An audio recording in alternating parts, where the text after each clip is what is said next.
stumbled upon it through overgrowth and forgotten paths.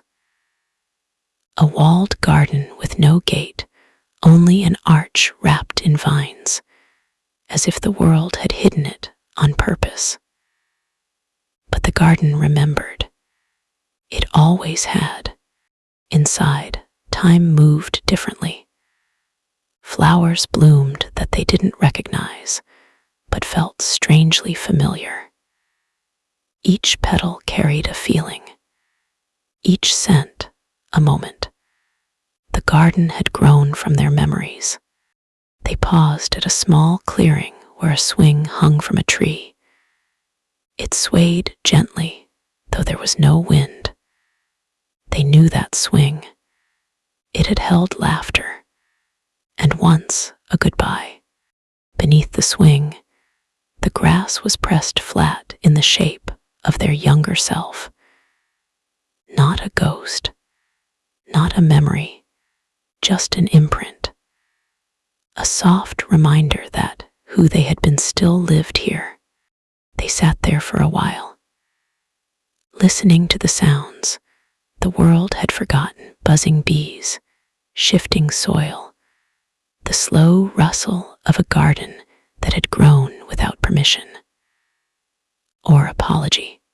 Farther in, a small pond reflected more than light.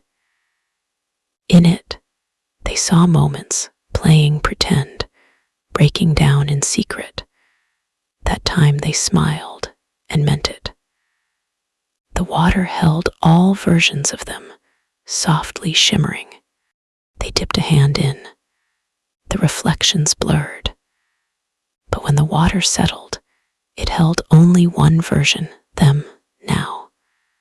A version who had carried all the others here. The garden agreed. A vine led them to a wooden gate, half sunken into the earth. When they pulled it open, they found rows of tiny sprouting flowers, each labeled with handwritten tags: first love, lost confidence, unspoken kindness. They planted something new.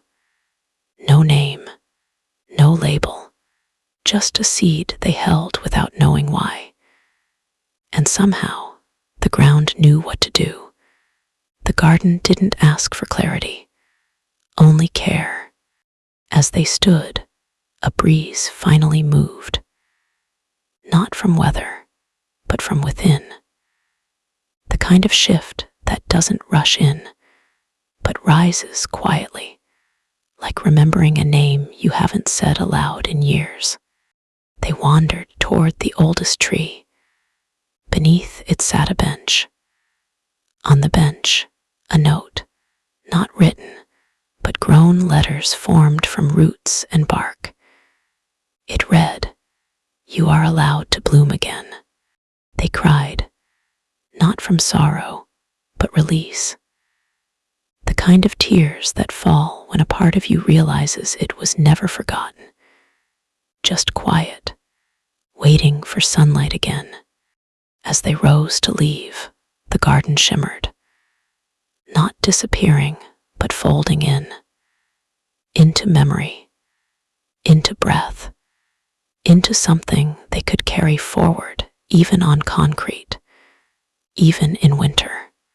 Back through the arch, the world resumed, faster, louder, but something inside stayed soft.